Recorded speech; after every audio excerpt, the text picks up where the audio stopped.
welcome to episode 111, 111, correct, of BigRedBarel Geek Speak, a place for all your nerdy needs on BigRedBarel.com. My name is Alex, I'm a self-appointed baroness of butts. I'm also the host for this episode. Joining me, as always, is a lover of very big, very angry, and very nuclear Godzilla. It's Gently Jubilant Joe. Hulk butts!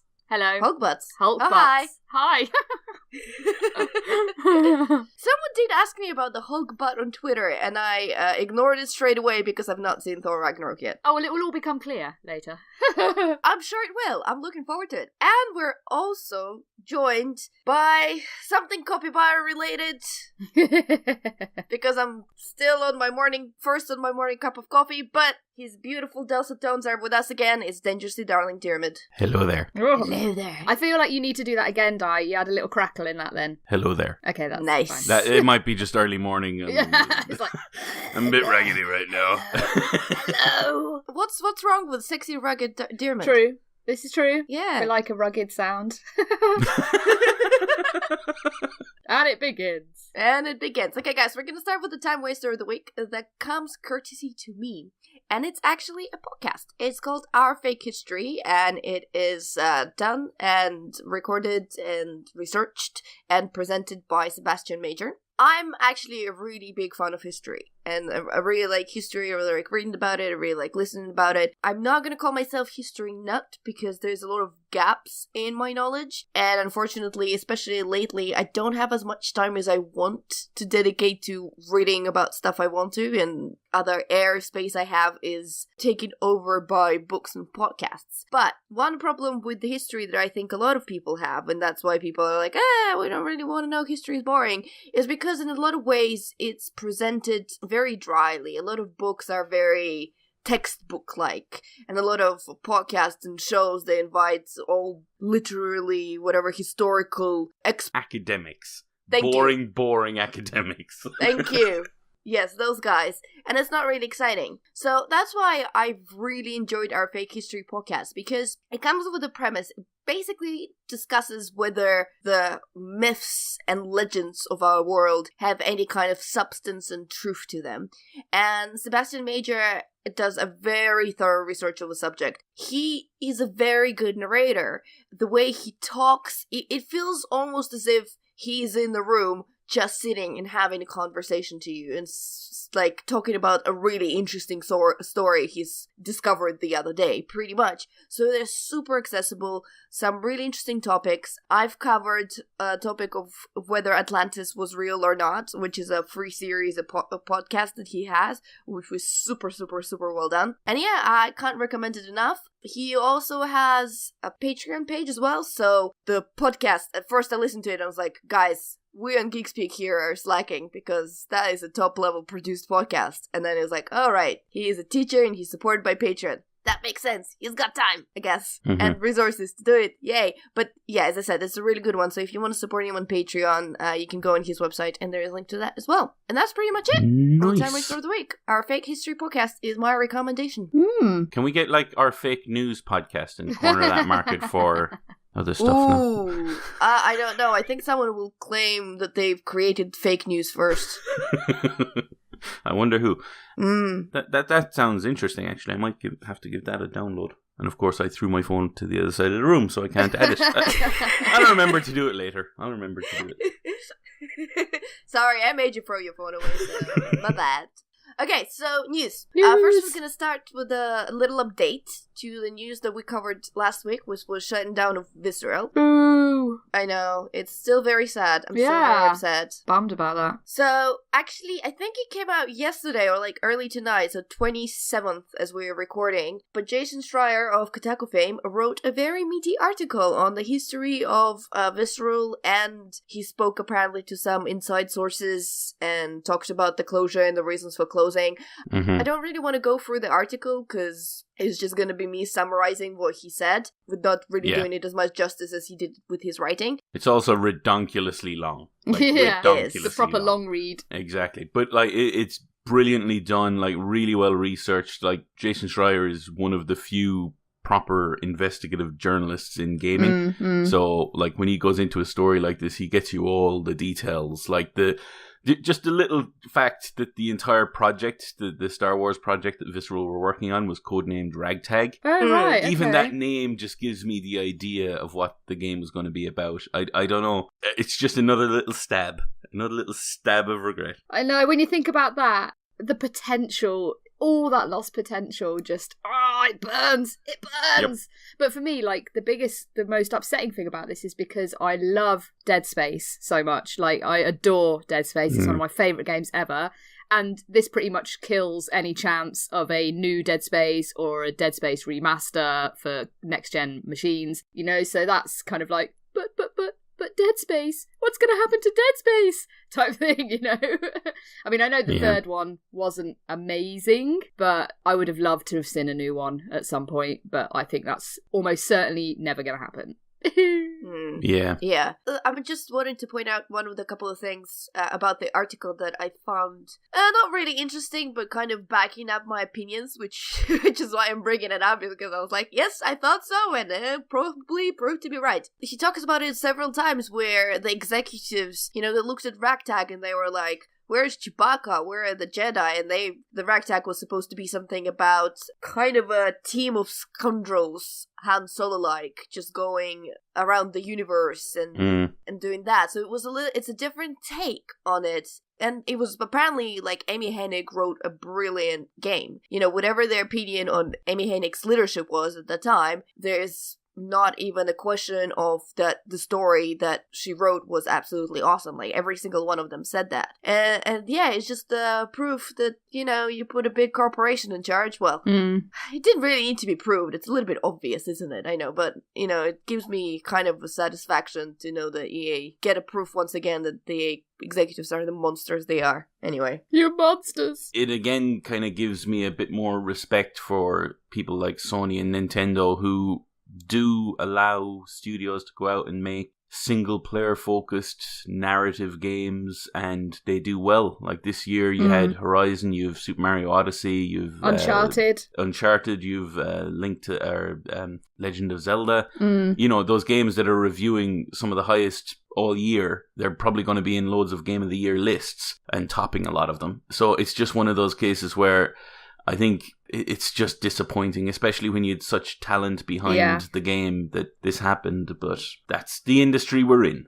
Exactly, yeah. I mean, it's like we said, it's the waste of potential. It's like we saw those screenshots, we saw the story, we knew what that game could have been, and with the talent involved, like you said, just the potential for that was just massive. But there's been a lot of discussion that I've seen sort of since this news broke about, is single-player gaming dead? Is this kind of another sort of nail in the coffin for single-player games? And while, yeah, it doesn't look good for, like, the big games, I think to pronounce single-player gaming as dead is probably a touch premature. There's plenty going on in the smaller game scene, like the medium indie titles and the smaller indie titles. There's still plenty of stuff out there for single players. There's loads being developed for single players. It's not all about MP, although, of course, for companies like EA and Activision, MP is massively attractive because of the financial rewards. Yeah. So, you know, yeah, there's always going to be this kind of heavy reliance on multiplayer in a lot of certain titles, you know, your CODs and stuff like that. There's still plenty out there for single players if you're interested in looking for it. People kind of forget because the AA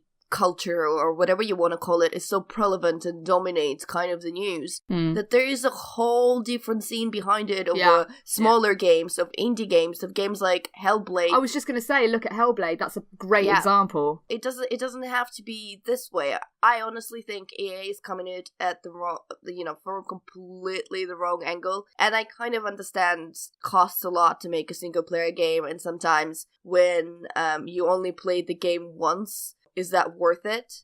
How do you balance it out? But then at the same time, to me, it's crazy. Like, obviously, you know, I have no understanding of how to run a big corporation that makes video games. But to me, you know, there's always kind of the idea that you have your money making, and then you have your creative, your gems, something that makes you special, right? So you kind of try to balance both those two things. And surely they've got enough stuff. Oh god, this probably to someone who knows, it's going to sound so idiotic, but I'm still going to go with it. Surely you have billions made of things like FIFA and whatever stuff that they just have lying around, that they can take 1 or 2 games not making their money back, but being something creative or critically acclaimed or like audience darlings or something like that. Definitely. I think there's plenty of, a more forward-thinking company, shall we say, people like your Sonys and Nintendos and stuff, they can see that there's room for all, and you make your big budget titles and your big sort of tentpole releases to bring in the money, so you can make the smaller, more creative games that kind of work on building your brand and building your reputation with gamers. Obviously, yes, money is a huge part, because without money they can't afford to do it, and obviously everyone wants to make a profit, that's why they do it, but it's not all about that, and the good companies, like the good publishers, understand that and realise that not every title has to make a ton of money. Some of them exist to build your reputation and for creative and critical acclaim. So yeah, it's EA seem to have it all a bit about face, like from what I've read and seen and stuff. It just seems that the people in charge are focusing only on the money, only on the bottom line, and everything else is kind of secondary, which I think in time will come around and bite them on the arse a little bit. I mean, to be fair to them, Jason Schreier does say in his article that they thought, even way back in 2016, Visceral stuff thought that Ragtag is not going to happen, because of all the reasons they've outlined. And they've actually thought that EA was fairly lenient with them and gave them more time than they needed, and, kind of allowed them to try again and try again. Yeah. To try to do it. But then, even though while I'll see, how that's kind of a good part about that, but EA kind of done a lot of really stupid things, like putting, EA Vancouver in charge and all the different stuff. Anyway, I'm gonna leave the link to the article in the description for this episode, so everyone's welcome to come and read it, which will be way more coherent than my rambling. Or collective rambling. Yes, collective rambling. As we all know, opinions in the morning. Yes. Oh yeah. Our next topic, I'm kind of glad Di is here, because I believe he's familiar with this website, and he's actually has an account on this website, or used to. I don't know. That depends. Anyway, that's to be discovered. Di, before we go, explain to us mere mortals, or at least to me, mere mortal.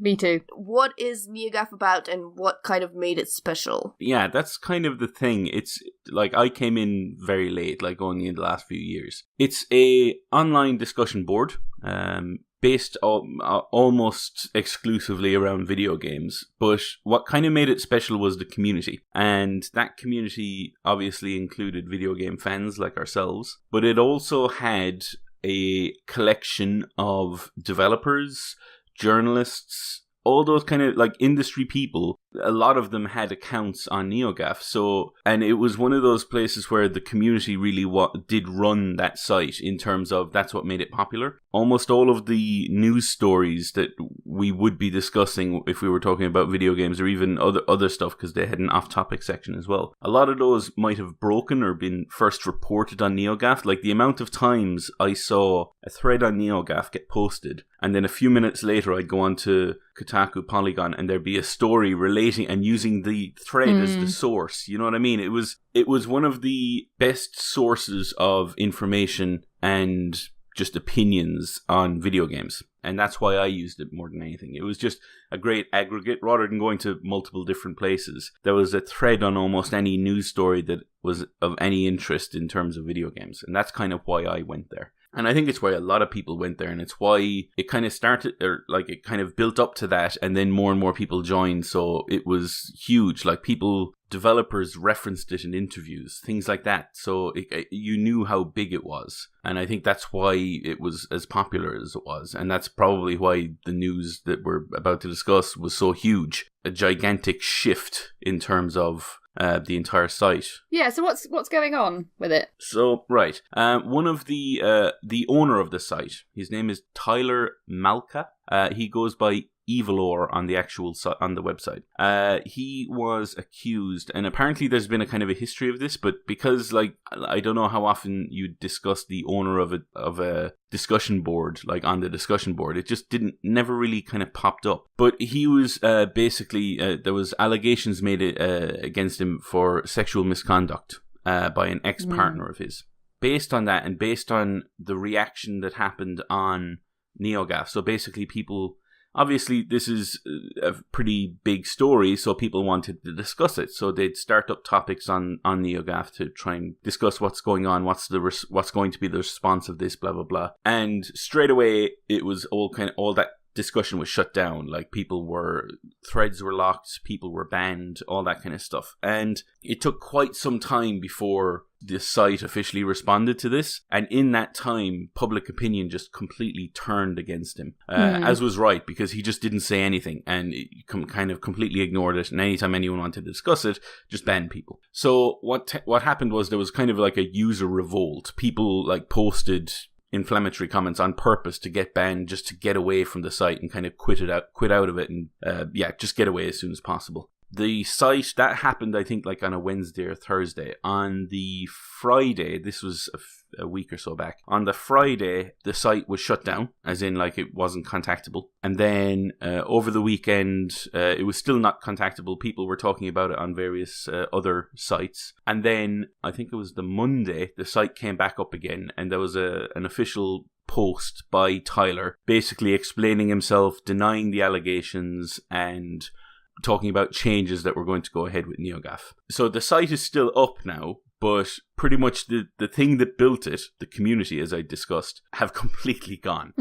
When the site came up, obviously there was a load of accounts that were already banned, but the accounts that were left unbanned, as soon as the site came back up again, they started posting threads again, basically not making fun of, but certainly calling out Tyler and the moderation team, and, you know, basically getting banned again. So more and more people were left. The site is still available right now, I believe. You can go to it, but there's very, very little activity. What made it special is now gone. A lot of the moderators have now left as well, because they were unhappy with the way he handled the situation. Like, even just he could have stepped aside, passed the site on to someone else, and the site could have kept going, but that didn't happen. So that's kind of all gone now. And he's going to be dealing with the allegations himself, and that site's going to continue running. In the meantime, though, thankfully, a lot of the heads of the community that were on NeoGaf have now moved over and created a new gaming forum called Reset Era. They've just sent out, I think they've gone through almost 100,000 invites, so they were trying to get people who are on the old site to join this new one instead, and a lot of that has happened. I think they only recently, yesterday or the day before, opened up registrations for everyone else now, so other people can join. And there's some big names certainly in the game user community who have now joined. You've probably seen Twitter posts by a guy named Nibble and Shinobi. These are guys who are on Twitter who usually break stories on the industry or report on that, and they're pretty popular. They've all now joined the new site. It looks like NeoGaf is over, but Reset Era is kind of taking its place. So that's where I'm going now. Well, that's kind of good. At least it's kind of something has come out of it in terms of, so there's still a place for the community to go. Yes. Yeah. There was a lot of uncertainty at the start about what actually happened, or like what was going to happen, I should say, because there was this huge community. It was a pretty good thing to have, that you had this kind of centralized area, and it's good now that there's something to take over from that. But honestly, based on the actual story, it looks like NeoGaf as a name is probably done. Yeah, I think it would seem so. That's now not the place to go anymore. Oh, it definitely seems to be the thing of the moment, doesn't it? Kind of sexual harassment, assault, allegations like this. It seems like there's a lot coming out of the woodwork, and it's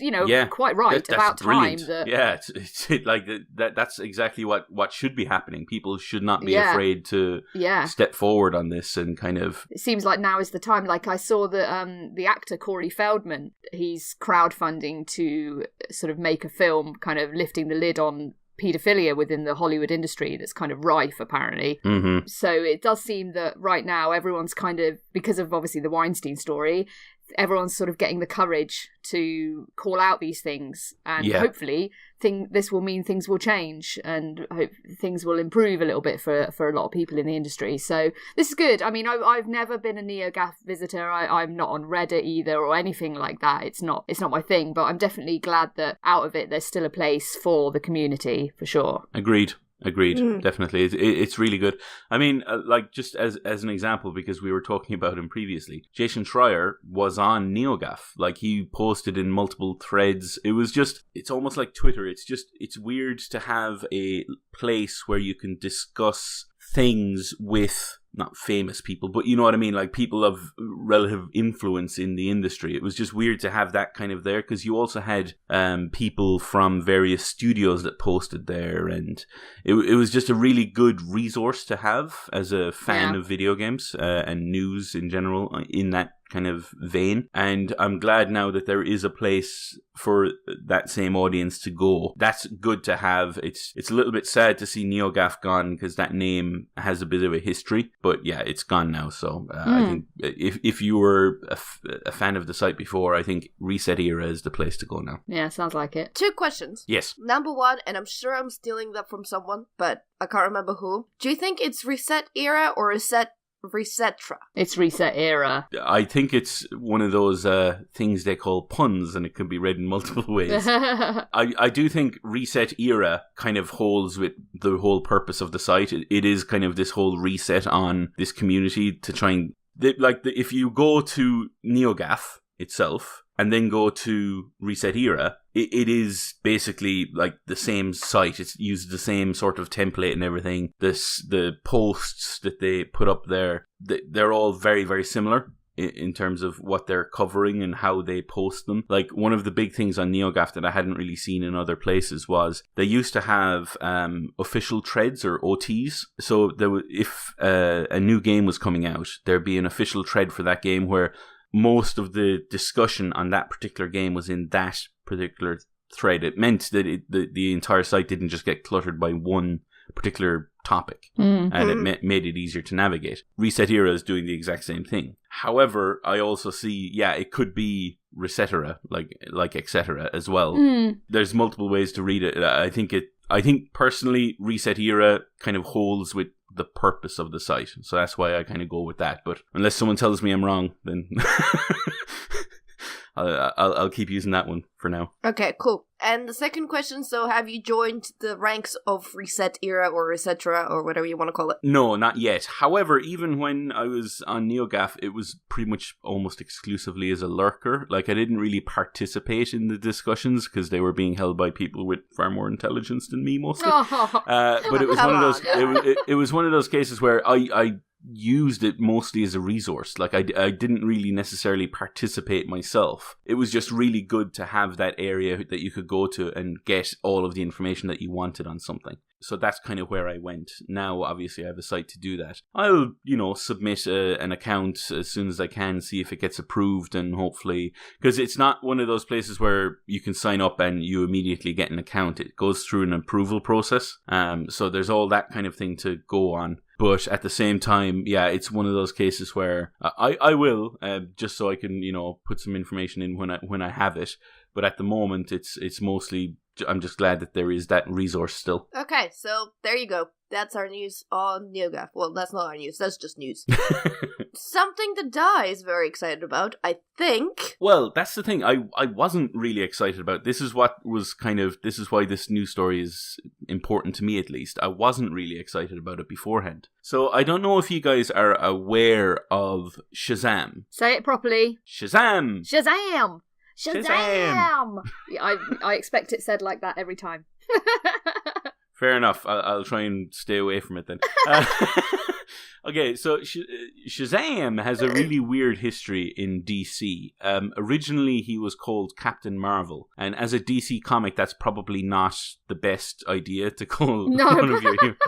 So there was a kind of a name change and all that kind of stuff, but it doesn't really matter. The basic idea is, obviously with the whole DCEU and Warner Brothers wanting to make a kind of an expanded universe, they were going with multiple characters, and one of the more recently popular characters is a young boy named Billy Batson, who turns into Shazam by saying that name. You can stop now. You don't have to do it all the time. Okay, I'm going to stop because that would just get annoying for everybody involved. So basically, the character is Billy Batson. He's a young boy, usually aged at about 10. I don't know what this iteration is going to be. And he can turn into an adult superhero when he says that phrase. And he's basically a magical superhero. He turns into what is essentially Superman in terms of powers.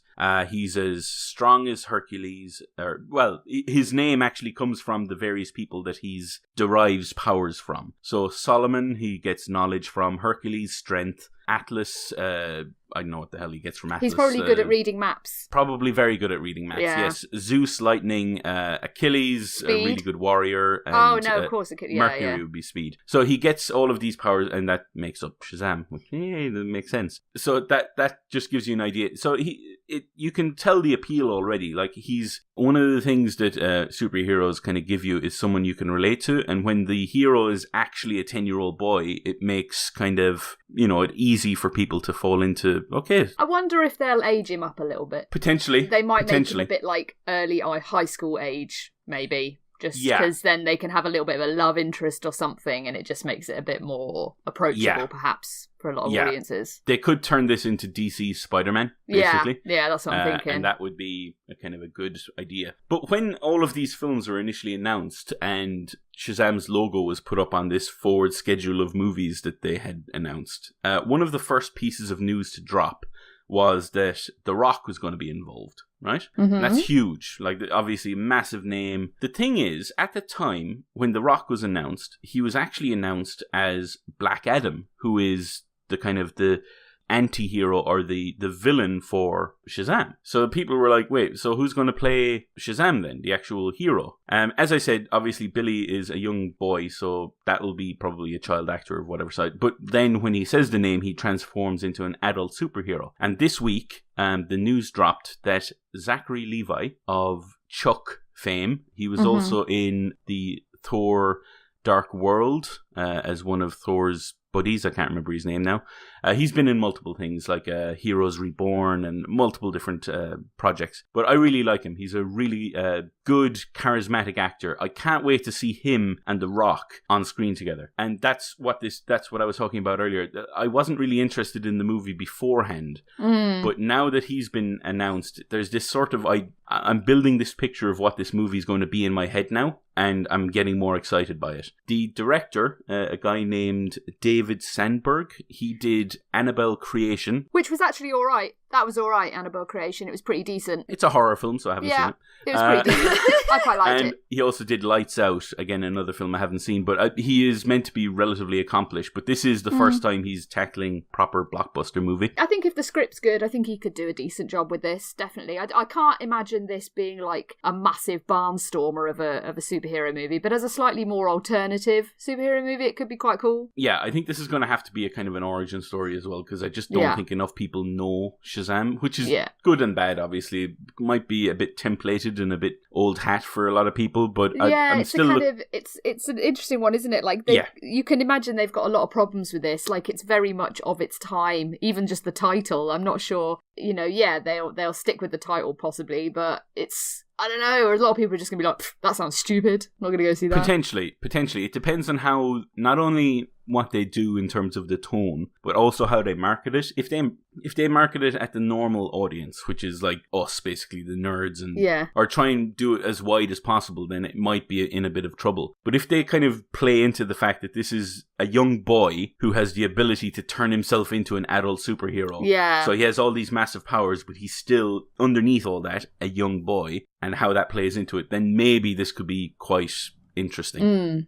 They've the project, obviously, if they've announced casting, the project is kind of, the ball is rolling. Apparently they've had a script for a while that's been decently praised, so I'm looking forward to it. As I said, the director was on Twitter recently, or not Twitter, Reddit, recently, and he kind of said that they have a tentative release date in April of 2019. So it's a little bit away yet, but the fact that they've announced like some of the main cast that's around the time when all of the other kind of periphery characters get added. They kind of go into pre-production in terms of like set building and all that, and it looks like that steam train is rolling now. So I'm looking forward to it. It's becoming real, and because of this particular casting, I'm looking forward to it. Cool. Well, I am excited to learn about the world of Shazam! Shazam! If you want, I think it's either on Netflix or on Amazon Prime. I don't know which one. There is a short, like about 30 minutes really, movie between, I think it's called Superman and Shazam or something like that, or it's something along those lines. As I said, it's only about 20-30 minutes long, and it's an animated short, but it gives you like a brief introduction to the character. I think it shows you quite a lot of what the tone of the movie might be, and if they play to that, it could be quite good. Obviously, being a DC character, they can pull in characters from other areas. So for instance, for this particular animated short, Superman's involved because as his Clark Kent persona, he's actually profiling Billy. So Billy is a kind of a homeless kid, and Clark Kent wants to do like a story on him and the plight of homeless children. And he really likes Billy. Billy's a really nice kid, and he wants to try and help him and get his story out there to maybe hopefully change his life. So it's a nice innocent start to the whole thing. And then of course Black Adam shows up, and Superman tries to take him on, but because Black Adam is more of a magic character than an all-out strength character, he doesn't do well against or Superman doesn't do well against him. It's just a nice short story. It's quite well done. It's worth watching, I thought. And if you don't know who Shazam is, it's worth spending the 20 minutes to watch that and get a pretty good idea. Cool. Actually, this is a completely different topic, but you mentioned Netflix, so there you go. I'm off on a tangent. You've opened that door. Yep, can't close it now. Anyway, it's following your recommendation, I think, last episode, that the thick of it was on Netflix, which it is. Now, don't get too excited, because I did my best to try to watch it. But oh my god, the camera is having a fit in that series. That's the point. It's very much meant to be fly on the wall documentary style. Yeah, it's meant to be kind of like The Office, and The Office had a similar sort of camera Yeah, but it style. wasn't as shaky. Like, it can't hold a single frame straight. I don't mind it jumping from time to time and taking some weird angles. I can get around that. I watched the first 5 minutes, and there is not a single shot that wasn't moving somewhere, or shaking, or twitching. Watch In the Loop instead. That's a little less like that. Yeah, so I did my best. I tried my best, guys, but I felt seasick within 5 minutes of watching it, and I was like, I'm not doing this. That's okay. I mean, it's just because I know how much you love The Death of Stalin, and spoiler alert, I've also now seen it. I saw it later that day that we recorded, actually, and it is freaking outstanding. Yeah. But yes, as Joe said, like, the thick of it, that's the TV show. In the Loop, it's shot more like a movie, so it's less of that, so you might actually enjoy that a bit more if you can source it. If that was the only issue, like if you enjoyed at least initially the characters, then you might, I think it's worth seeking out. Oh no, I have nothing against the characters. It was the fact that I couldn't focus on what was going on because everything was shaking in front of my eyes, and I was going a little bit sick in that department. But yeah, Joe, you have to go and see Death of Stalin. Seriously. Yeah, it's not showing near me. Obviously, I don't live in London, so that one might have to wait until Blu-ray. But yeah, I will see it at the earliest opportunity. Good. Okay, let's talk about another DC property, which is the Deathstroke, and apparently Gareth Evans, which at first I heard as Gareth Edwards and was a little bit confused, but it's a different guy. It's Gareth Evans. Yeah, he's set to direct it. Yeah, so this is actually kind of exciting. This was again one that was kind of off my radar. Seen a little bit and just been like, meh. But then, yeah, with the potential that Gareth Evans might be on board to write and direct, this is suddenly looking a lot more interesting. If you don't know, Gareth Evans did a film called The Raid, and its sequel, The Raid 2, which was one of the greatest action films ever. The Raid is just absolutely magnificent. Definitely worth a watch if you like high-octane action films. And he's a great director, and so the potential for a film like this from him is very high. Definitely interesting. And also looking at the casting, Joe Manganiello, yeah, I'd quite happily watch him in a film for... Of course you would. Of course. Who wouldn't? I just watch him breathe. For his acting caliber, if he just of course. sits on the couch and breathes, I'll watch him. Honestly, in True Blood, I was just like, You could be sitting in a corner knitting and you guys would bloody watch him, wouldn't you? Freaking A! Yeah. He took his top off a lot in True Blood. That was quite good. Yeah, that's why True Blood is an excellent show. That and Alexander Skarsgård. Yeah, him and Eric. I'm there, yeah. baby. He was also in Magic Mike, so I'm sure that's not That's something true. that... Yeah, I've seen both of those films purely because, obviously, for the artistic caliber of Steven Soderbergh, director, and nothing at all to do with Channing Tatum and Joe Manganiello taking their clothes off a lot. Absolutely not. Absolutely. What I find interesting about this, obviously the news that Evans is involved, or potentially involved, I don't know if it's actually been confirmed. The rumor I heard from, well, not the rumor, or the discussion I heard, and that's from Empire Podcast, so I'm going to give them a credit for where it's due, that he came to DC offices to discuss the Dark Justice Leagues or something like that. Okay. And came out with a deal in discussions to do Deathstroke instead. Yeah. So I don't know if that changes anything. Yeah, I mean, having him involved in the DC universe at all is only going to be a good thing, in my opinion. So the fact that he's involved at all is just good. I think they possibly want to go with Deathstroke because Deathstroke, similar to Shazam, is a kind of a more newly popular character. So, like, originally he was a kind of a mercenary assassin, lower grade villain in multiple people's kind of rogues galleries, so Green Arrow, Batman, that kind of thing. However, more recently, the popularity of Teen Titans has shot up. And because of that, the main villain in that is Deathstroke, and of course his popularity has grown at the same rate. So it's kind of like they probably want to divert towards the characters that are popular. I don't know how popular the Dark Justice League characters are. I like them, but, you know, like Constantine and so on. So that's kind of... I wouldn't mind either one he'd want to do, really. Yeah. But I can see his talents being particularly useful for Deathstroke. He's a kind of a sword-wielding, gun-shooting mercenary assassin. So, like, that kind of ties into the whole raid stuff anyway. Yeah. Or that type of action. And he needs to get Iko Uwais involved somewhere. I'm sure I've just horribly pronounced his name, but he needs to be in it in some capacity. I would be absolutely certain he's going to be involved, at least in terms of choreography, if not actually starring in the movie. Hopefully he'll have a bigger part than he had in The Force Awakens. That would be good. Hopefully. But we'll see. What was he in Force Awakens? So, do you remember when Rey and Finn first meet up with Chewie and Han, and they're on board that ship, and they have the big Ragnars or whatever? Oh, is he one of the dudes that come on board? Oh, there you go. So that's the thing. Before that movie was released, we heard news that the two main guys from the raid had been hired to be in The Force Awakens. Yeah, and it was everyone's head exploded, going, "Oh my god! Imagine the lightsaber duels and stuff." Yeah. Instead, they stood in the corridor. Yeah, they stood in the corridor, and it's like, what the hell are you doing? So hopefully, there's a bit more for them to do in this one, but we'll see. The news that kind of makes me kind of happy about this is because when they were working on so obviously because of the popularity of Ben Affleck's Batman, they immediately kind of greenlit a standalone movie for him. So I'm just retching over here. I can't bear Ben Affleck right now. He's a good Batman. I'm going to give him that. He is not my Batman. He's not my Batman. Who is your Batman? My Batman's Michael still Keaton? Christian Bale. Oh. I thought he was a great Batman. Or Michael Keaton, actually. Michael Keaton was a fantastic Batman. I second Michael Keaton. I do not like Ben Affleck at all. He really annoys me. But yeah, carry on, sorry.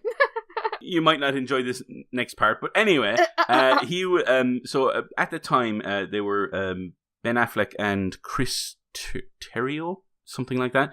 They were the ones who were working on the Batman script, and that was kind of pushed very quickly into writing by DC. And immediately, one of the little test images that came out was of a dude in Deathstroke regalia, and it turned out to be Joe. I'm not even going to pronounce that surname, but it turned out to be that character in that, and it was kind of like, okay, he's going to be one of, if not the main villain in the Batman movie. That's fine. Then the Batman movie, instead of having Affleck direct it, it moved on to Matt Reeves, the guy behind War and Rise of the Planet of the Apes and so on. And because of that, the entire thing was kind of redone. So people didn't know whether Joe was still going to be involved with Deathstroke and that movie in particular. Whether he is or isn't now, it doesn't really matter if DC seem to be going ahead with a Deathstroke movie on its own. Now, whether this is going to be like focusing on Deathstroke or whether it's going to be something like a Teen Titans movie with Deathstroke as the main villain, again,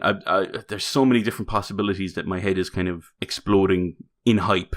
I'm really looking forward to this. I really hope he does get the job. Yeah. I just think it's going to, whatever it is in the end, I think it's going to be a good movie. The thing is, DC really needs something new and interesting because it's tried to keep parroting Marvel for ages.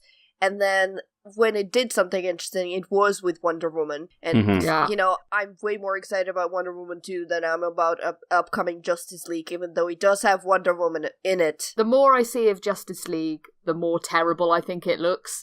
So I'm hoping to be like pleasantly surprised when the reviews come out and it's actually, it's not as bad as it looks kind of thing, but it looks bad. Yeah, I just think what they need to do, they need to take some interesting directors and put them in charge of their movies, and I think they'll do some interesting stuff with it, and that's how they separate themselves from Marvel, because they can't play Marvel's game. They're not as good at it. Marvel is kicking their ass in their own game, and there's no point trying to compete or copy them. They have to do something different. And their characters are different. The DC characters are very different from the Marvel characters. You can't use them in the same way. And I'll be honest, I'm more of a DC fan of like their characters. Like the Marvel characters don't really do anything for me. But I don't know how diehard you have to be of a DC fan not to appreciate what Marvel have been able to do with their characters and tying them all together. DC, I don't think necessarily can do that as well, but I also don't think they need to. I mean, that's one of the things I like about DC. There are all of these kind of separate stories, or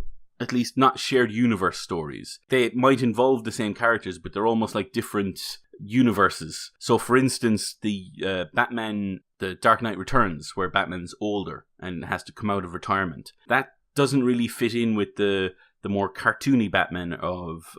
there's loads of different ways of looking at those characters. And what I really wanted DC to do was to kind of not use the Marvel formula of tying everything together and making sure everything interconnects, but instead give, as you mentioned, Alex, interesting directors free reign to do what they want with... Like, remember weeks back we had that story about potentially a Joker standalone movie, which we all kind of agreed we don't really need. Yeah.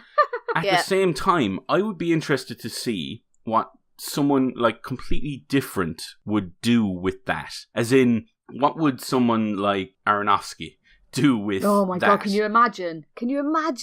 That would be Imagine trying watching. to get into the psyche of the Joker. That would be definitely worth watching. And it wouldn't have to, like, my whole point was, it wouldn't necessarily have to tie into a DC expanded universe. It could just be a kind of a standalone thing. You could make a standalone Batman Year One, which has already been done. It's called Batman Begins. But you know what I mean?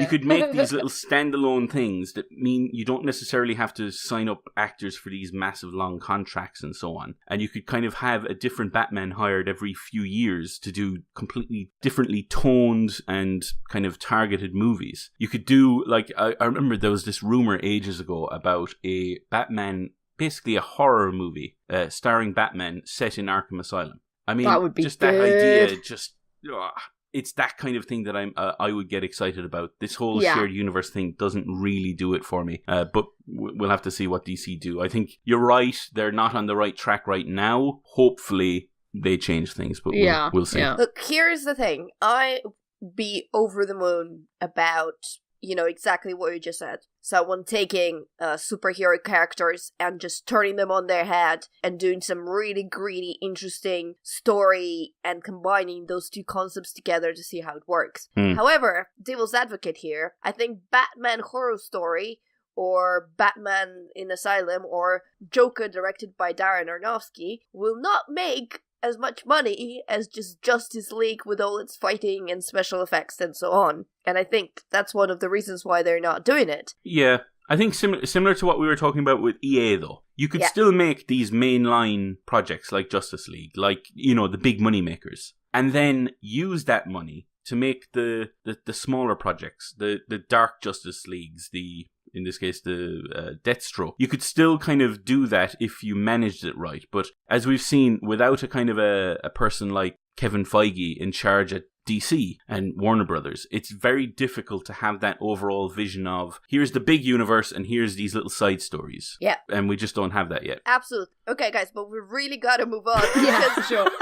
funnily enough, a little behind the scenes, before we start recording, we're like, come on, let's find another news topic. And now we're like, oh my god, too much news. And then we're like, yes, we spent the whole episode talking about the news. Yep, apologies for rambling. No, it's all good, it's all good. Di, talk to me, or us rather, about Stranger Things. Are they stranger than ever? Di, if you even a whisper of a spoiler, I am jumping down that phone line and murdering you, so... Yes, tread carefully. I am fully aware of this, as you have threatened me multiple times now.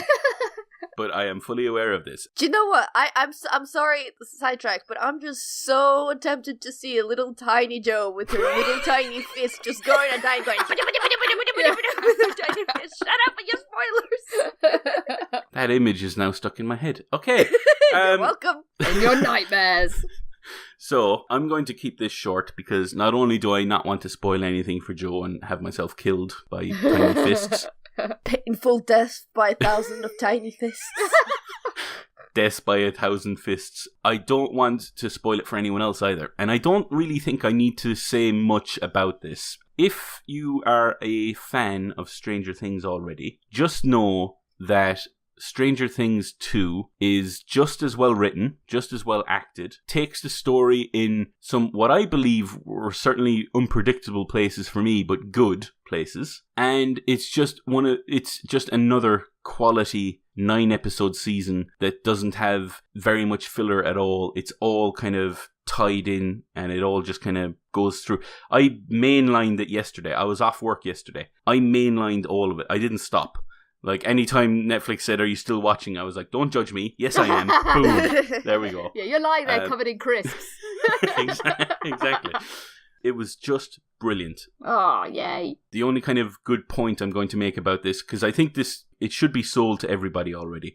If you haven't seen Stranger Things, go and see it. It is ridiculously good. And then you can straight away see season 2, unlike the rest of us who had to wait like chumps to get the new season. Now you can watch it all in one go. I'm talking to you, Bleezy. Watch it all. Yeah, definitely. Exactly. But the one good point I want to mention about this that I think is really important for people who've already seen Stranger Things 1. You guys remember that season where there was all this mystery.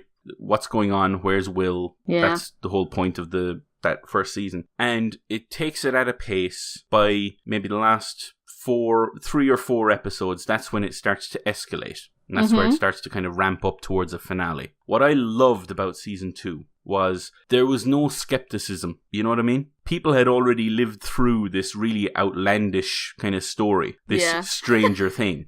This weird thing starts happening and they don't believe it at first in the first season, and then it kind of builds up to the point where they do, and then we have the finale. This season, they've already lived through that, and the writers are smart enough to know that. So as soon as any weird stuff happens, they're already on the case. They're already investigating. They're like, all right, back to the upside down. Here we go. Exactly. Woo! They're already kind of putting stuff together and trying to tie everything in together and try and figure out what's going on. There isn't all of that preamble, and I love that. I love that they just get into the meat of things. Oh, and good. They don't hang around, and it's really good. It's really I'm so well excited. told. I'm watching it after this. Can't wait. The only other good point I want to mention is a number of new characters are introduced. I'm not going to give away any spoilers about who they are, because I didn't actually know a lot of this casting. These people were involved, and when I saw them I was like, wow, and then it kind of went on from there. I'm just going to say, I don't think there was a dud in any of them. All of the new characters that came in were just brilliantly written. I really want to talk to you guys after you've seen it. Yeah. I want to see what you think. I'm not going to say any more than this. I think I've said everything I need to. Watch Stranger Things and Stranger Things 2 as soon as you can and enjoy it.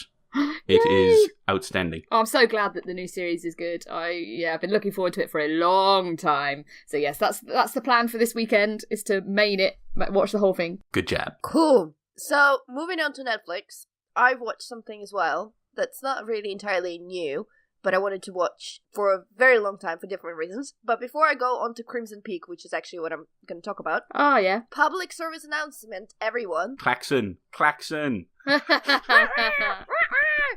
Martian is now on Netflix. That's a good film. film. So you honestly, if you have Netflix, now you have no excuse. That is a really good film. Yeah, Agreed. Definitely. It is so good. It is so good. I watched it on Thursday evening. I had such a good night. Okay, anyway, so Crimson Peak. Yeah. I wanted to watch it forever because I'm a fan of Tom Hiddleston. I've had it on Blu-ray for ages since it came out, and I've not watched it yet. I don't know why. It's just sat there, and I keep thinking, oh yeah, I need to watch that because it's Del Toro, and I love Del Toro. Yeah, it is Del Toro. I really like Pan's Labyrinth, but I would say it's a step down from Pan's Labyrinth. It's very different from what I've heard in terms of how it tells its story. You can still feel the Del Toro. I think is one of the directors where you watch a thing and you know it's him. Like he leaves his directorial fingerprints all over it, and it's not a bad thing. You just know it's the kind of thing you know. He has a certain style and a certain way to do this. And Crimson Peak is this gothic horror story that stars Tom Hiddleston, obviously, as I mentioned, Mia Wasikowska, and Jessica Chastain as well. So as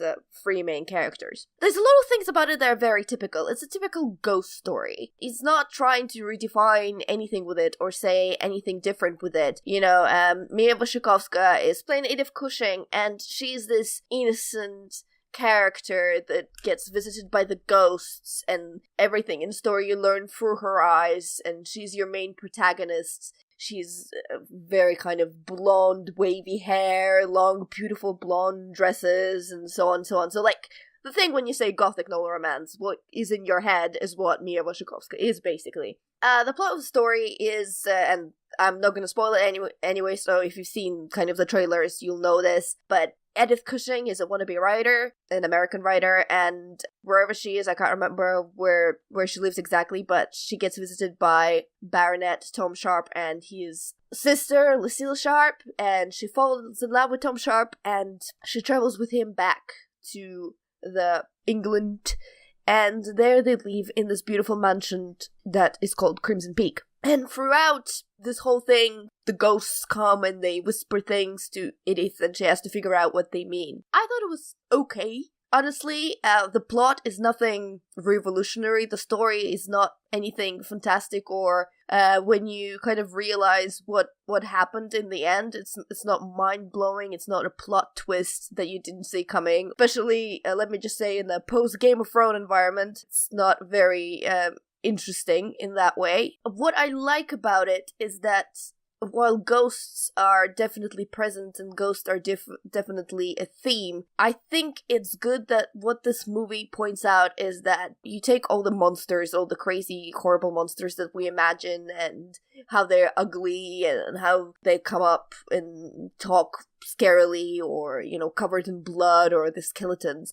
but it's the humans that actually are the scariest thing about the whole idea, that they're scarier than any monster that you can imagine. So I really like that about this movie, that ghosts are there, and they're definitely scary, but it's the humans who are eventually the most horrific, scariest thing in the world. Question. As a scaredy cat, how scared would I be watching this? Averagely. You know what? I think this movie signposts when the scares are coming fairly good, because, you know, I'm the scaredy cat. So I would look away when I knew that there'd be a scary moment coming. Okay. So you can kind of predict when they'll be there. And kind of look away, or take a very close interest in what's happening on Twitter or something like that for just a couple of seconds, and then come back to the plot. Like, so I can risk it for a biscuit. Good. You could. It's interesting to see it, but it's not like there happens to be a massive like plot development for someone coming through the door and going boo. You know, it's not that thing. I think it's okay if you look away from the screen for a couple of seconds, is what I'm saying. Fair enough. Joe, I don't know. I think you'll find this movie okay, honestly. Yeah, I think I'll like it. But yeah, I keep meaning to watch it. It's one of those that's kind of been sat there waiting for me to watch it, and I'm like, not today, and then yeah. Yeah, I mean, one of the things that I kind of started talking about but moved away is that I've realized that after this movie especially, that I don't really have a thing for Tom Hiddleston. I have a thing for Loki, because I've not really liked him very much in anything else I've seen, so I liked him in move Kong. on. I liked him very much in Kong. Yeah, but you like Kong more than him, This is right? true. This is Yeah. true. Doesn't count. Yeah. Okay, Joe, now, before you talk about it, if you spoil anything, No, I'm no, gonna I chop won't. down that I won't, phone I line promise. and pound you with my fists. I promise. I will spoil And nothing. it won't be as cute as you pounded Diarmuid. Let me just promise you that. Yeah, I bruise like a peach, so don't worry, I will spoil nothing. Okay, good. Thor Ragnarok. No Thor spoilers. Ragnarok! Thor Ragnarok. So yes, been looking forward to this for a long time, mostly because I love Thor. I mean, for one, he's super hot, and also I just think he's the most fun Avenger. He's my favourite Avenger. Him and Hulk, so this movie is great for me. But then when we heard that Taika Waititi was directing this, I was like, yes, this is going to be good. I am completely on board with this, and the trailers just looked amazing. And yeah, this film is super fun.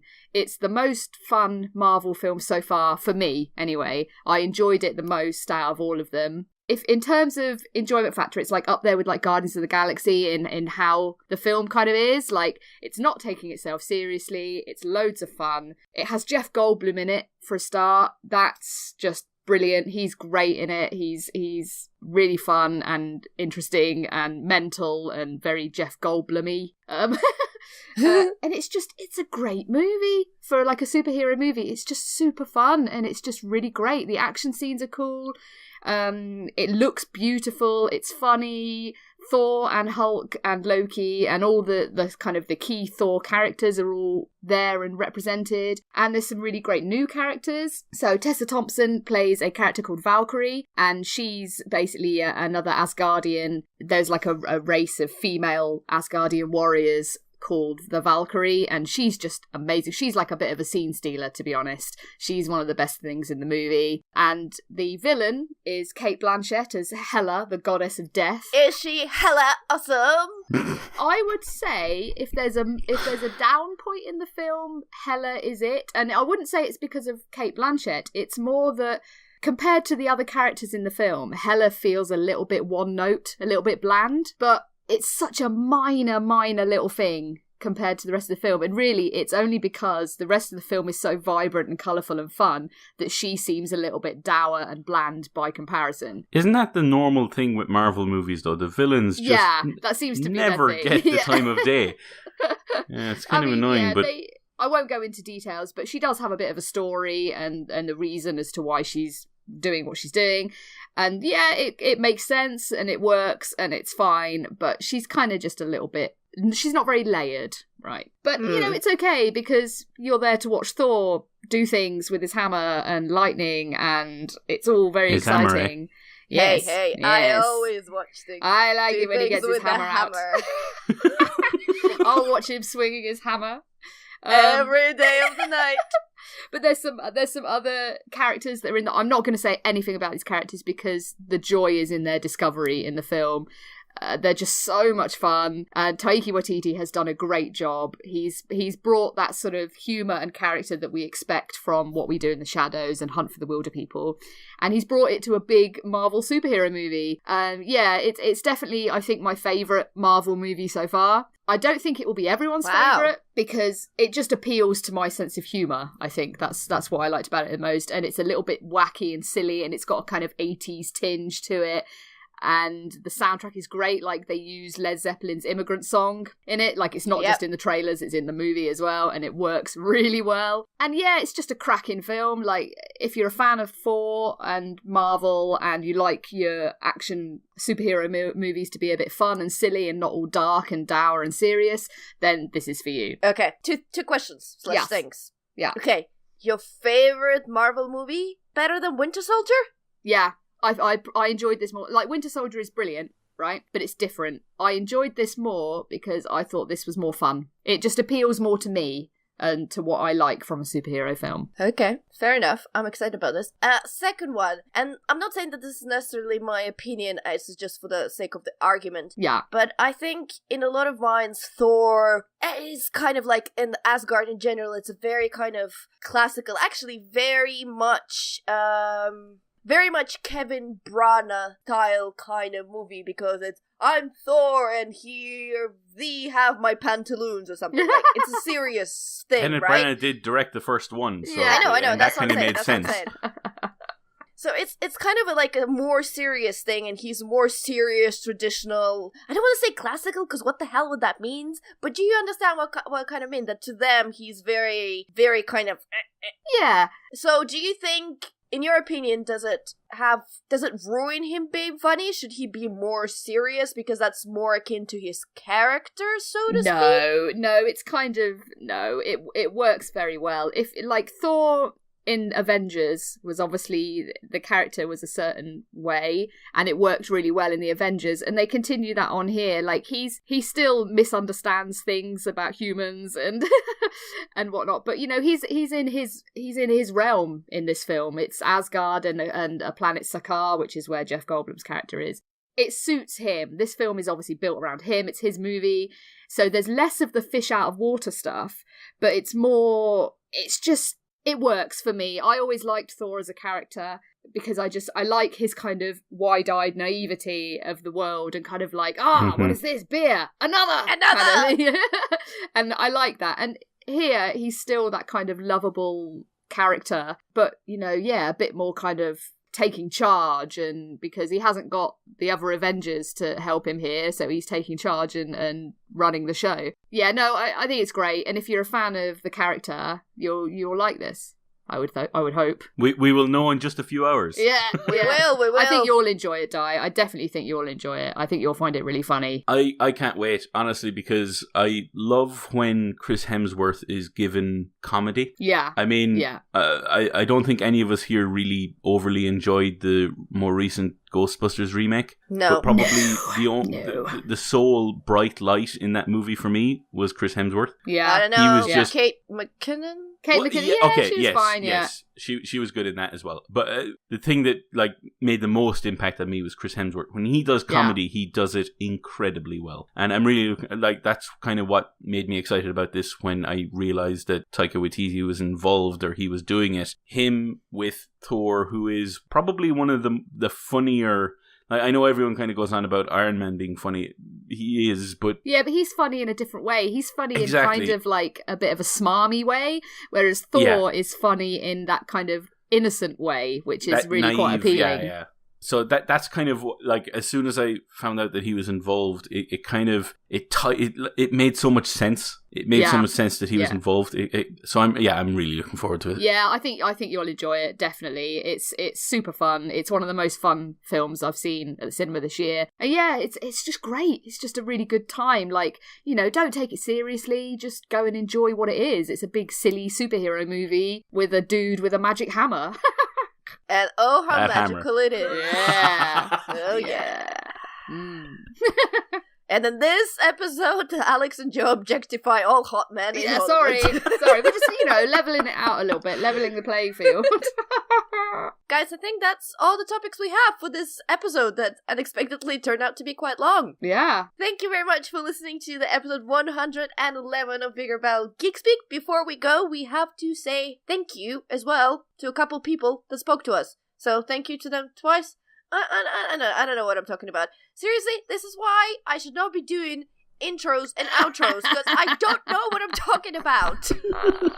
Oh, it's good. I like it. Continue. Yes, okay. Joe, do you want to say thank you to people on the forums? Sure. So a big thank you and hello to The Q, Richard Kirk, and Stingo. And Di on the Twitters? Yes, hello and thank you to Will Driver at WillDriver93 and Gabriel Romo at SleeperHit79. So, of course, if you want a shout out or say something to us, you can comment on the forums on the thread list for this episode on BigRedBarel.com.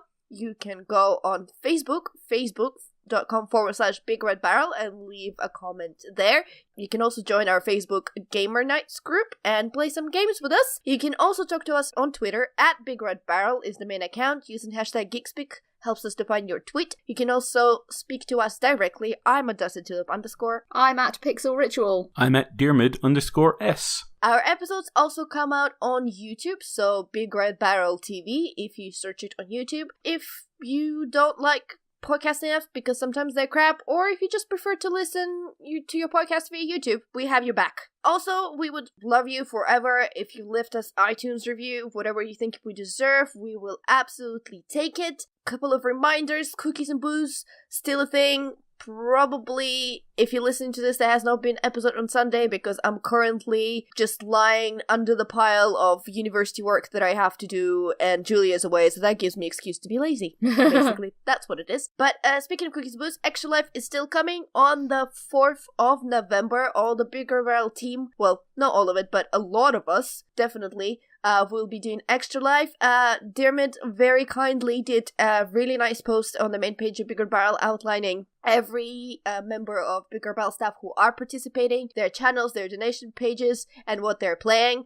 Very aptly, he had the, shrugging man next to me and Julia because, yes. I thought you'd appreciate that. Yes. I laughed quite a bit when I saw that. I was like, that's about right. If you can, please support us. Donations or retweets spreading the word also helps as well. And of course, on the day, join us. We'll be streaming games of all sorts of games at all sorts of crazy times and for a whole 24 hours. So, oh god, the choices. Tuesday is in fact on Tuesday, and on Tuesday in Loading Bar in Dalston in London we have Tables Up Tuesday, our board game night. This coming Tuesday, 31st in fact. Halloween! Woo!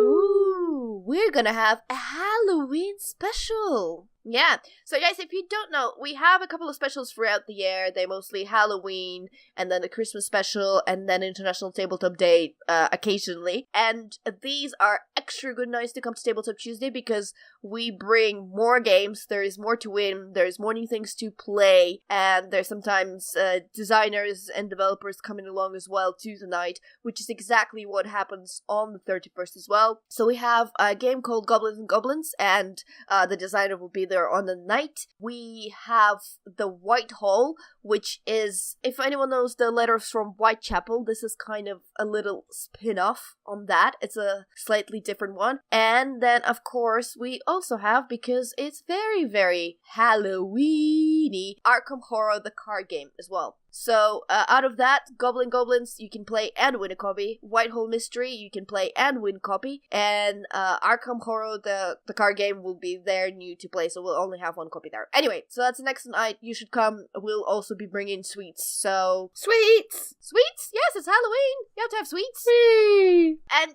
one other reminder is that, guys, please join the BigRedBarel Disney clan. There is a PC version out now, so is there a clan on the PC? Is it the same thing? How does it work? It's the same clan. It's just that a number of us now also have the PC version because we double dipped. I will put my hand up and say I have now double dipped. Yes, I know. Cried I out know. loud, Diarmuid. You're like but a dirty addict. Destiny 2 is very, very good, and it's very good on PC with all the extra frames and stuff. Yeah, I bet, yeah. Anyway, Shiny! if you were holding out for the PC version, just be aware that BigRedBarel has a contingent on PC as well, so consider joining our clan. Cool! Okay, have I forgotten anything? I think that's good. I think Nope. we got it. Cool, so for episode 111 of BigRedBarel Geek Speak, I have been Butts. I've been Hulk Butts. I've been Diarmuid. Just Diarmuid. No butt involved. Although, I do have my own butt, but I'll Yeah, leave that that's there. okay. As You long come as you with have your your own butt, it's fine. Yeah. It's kind of important. You're going to need it for sitting in the cinema. Yes. And other things. Anyway, Yes. and with you, goodbye. Bye. Bye. Butts.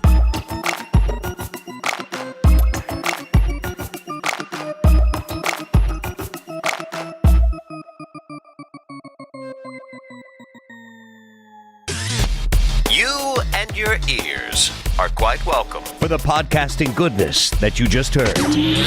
Why not roll on over To BigRedBarel.com. for more podcasts? News, reviews, and videos from the biggest, reddest site on the internet. BigRedBarel.com.